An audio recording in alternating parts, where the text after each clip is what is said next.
गरम गरम जिलेबी किए खाଇବା ତ ଆସ। ହେଲା guys, welcome to my mini blog. ଏ ବର୍ଷା ପାଗରେ ମୋ ଜେଜେମା, କୁନାଲ, ପାପା ହରିଦ୍ୱାର ବୁଲିବା ପାଇଁ ଯାଉଛନ୍ତି। ମୋ ଭାଇ ଏଇଠି ମ୍ୟାଗି ବନଉଛି। ମୁଁ କହିଲି ମୋ ପାଇଁ ଟିକେ ମ୍ୟାଗି ବନେଇଦବୁ ଆଉ। ସେ କହିଲା ଠିକ୍ ଅଛି ବନେଇଦେବି। ମମି ଏଇଠି ମୋ ପାଇଁ ବିଟ୍ ଜୁସ୍ ଆଣିଛନ୍ତି। ଦେଖନ୍ତୁ ପିଣ୍ଟୁ କେତେ ସୁନ୍ଦର ମ୍ୟାଗି ବନେଇଛି। ଦେଖିବା ପାଇଁ ଯେତିକି ଭଲ ଦେଖାଉଛି ଟେଷ୍ଟି ବି ହେଇଥିଲା ସେମିତିକା। ମମି ଏଇଠି ମୋ ସାମାନ ପତ୍ର ଠିକ୍ କରିଛନ୍ତି। ଏବେ ଦେଖନ୍ତୁ ପାଗ ପୁରା ଠିକ୍ ହେଇଯାଇଛି, ବର୍ଷା ଛାଡି ଯାଇଛି।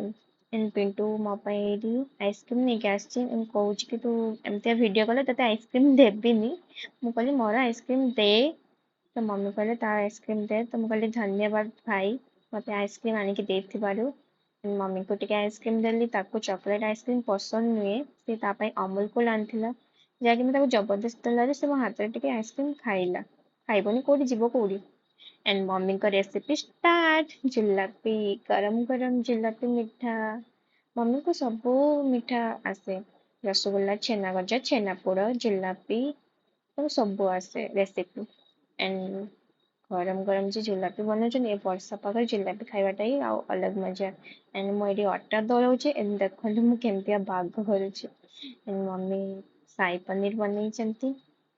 ଦେଖନ୍ତୁ ଗରମ ଗରମ ଜିଲାପି ଯେମିତିକା ଦେଖିବା ପାଇଁ ଲାଗୁଛି ନା, ସେମିତିକା ଟେଷ୍ଟ ବି ବହୁତ ସୁନ୍ଦର ହେଇଥିଲା। ମମି ଏଇଠି ମୋ ପାଇଁ ରୁଟି ଏଣ୍ଡ ସାଇ ପନିର ନେଇକି ଆସିଲେ, ଖାଇଲି। ଏଣ୍ଡ ପାପା, କୁନାଲ, ଜେଜେମା ଚାଲି ଆସିଲେଣି ବୁଲେଇକି ହରିଦ୍ୱାରରୁ। ଏସବୁ ହରିଦ୍ୱାରରେ କପଡ଼ା ନେଇକି ଆସିଥିଲେ, ଦେଖୁଛନ୍ତି କାହାକୁ କେମିତିକା ଲାଗୁଛି। ଏଣ୍ଡ ପାପା ଏଇଟା କୁନାଲ ପାଇଁ ଆଣିଛନ୍ତି ଆର୍ମିର ଯୋଉ ଟ୍ରାକ୍ ସୁଟ୍। ଏଇଟା ଦେଖନ୍ତୁ, ଏଇ ଡ୍ରେସଟା କେମିତିଆ କୁନାଲକୁ ଦେଖାଯାଉଛି। କୁନାଲ ପାଇଁ ଟ୍ରାକ୍ ସୁଟ୍ ଟା ବହୁତ ଭଲ ଦେଖାଯାଉଛି।